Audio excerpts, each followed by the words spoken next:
More than 60,000 people are expected to come to Winston-Salem on July 29th for the start of the National Black Theater Festival, an event that has brought more than $220 million to the city since it began in 1989. And none of this would be possible without the North Carolina Black Repertory Company. It happens every 2 years.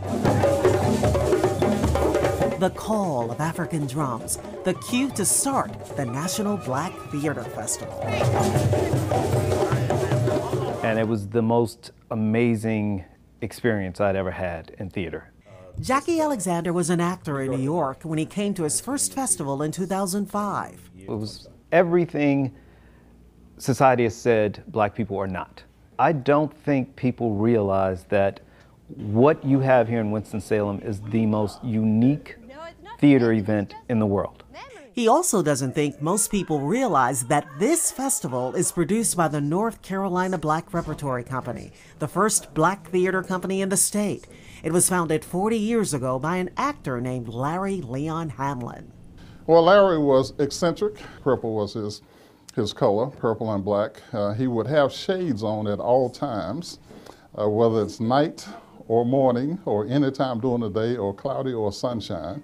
And he was passionate about theater, the first productions of North Carolina Black Rep, something he called living room theater. As you invited me to your home, he brought in a cast of characters, some of whom were from New York City. There was a meal, you know, good things happen around in conversations around meals, and after meal there was an excerpt of a play. The company grew, and so did Hamlin's vision after he attended a conference in Atlanta. It was a group of theater people sitting around talking, and as they were talking, he realized that they all had the same problem, a lack of funds. Sylvia Sprinkle Hamlin says her husband reached out to theater companies around the country and renowned poet Dr. Maya Angelou in Winston-Salem before he kicked off the National Black Theater Festival in 1989. So she became the first chair, and of course she invited her friends. She was in this production on Broadway called The Blacks, and everybody that was in that production she invited to be celebrity guests. She also invited a talk show host named Oprah Winfrey. The stars came out, legends like Ruby Dee, Cicely Tyson, and Louis Gossett Jr. The late Yolanda King. That's the first festival. The festival attracted kings and queens of theater, and actor Lawrence Evans was hired to make sure they received the royal treatment and got to the gala on time.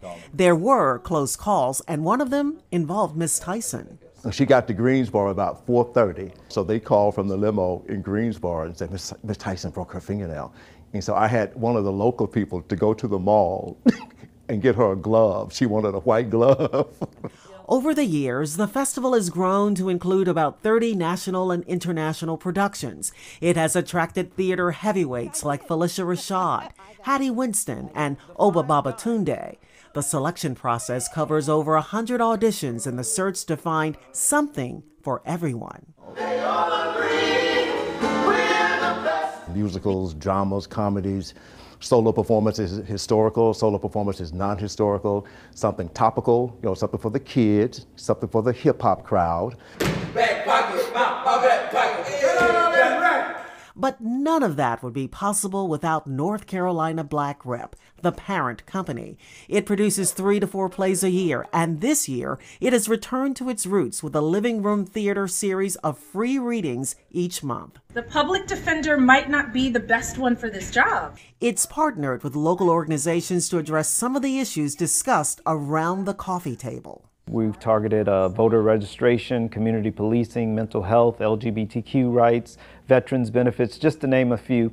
The hope is that the readings will help raise awareness of North Carolina Black Rep, what it means to the festival and the world of theater. I am convinced, beyond a shadow of a doubt, that if I can get you here to something, that you will come back. Because a lot of people hear the North Carolina Black Repertory Company and think, oh, it's only for black people. But good theater is universal, and these stories touch everyone. Father, your love is life to me. The next production is called Plenty of Time. It runs March 21st through the 24th at Haynes Brands. Again, there are free staged readings each month, and you can catch Run No More on February 24th at SECA. And for more details, just go to ncblackrep.org. And this latest staged reading is actually done in conjunction with the Veterans Administration. Oh, cool. And we're just a few months away from this year's version. Do we have an idea of who the co-chairs are going to be, or at the very least, when we'll know? Stay tuned. March 4th, they have a big news conference. You'll find out couple of then, weeks. right around the corner. That's soon.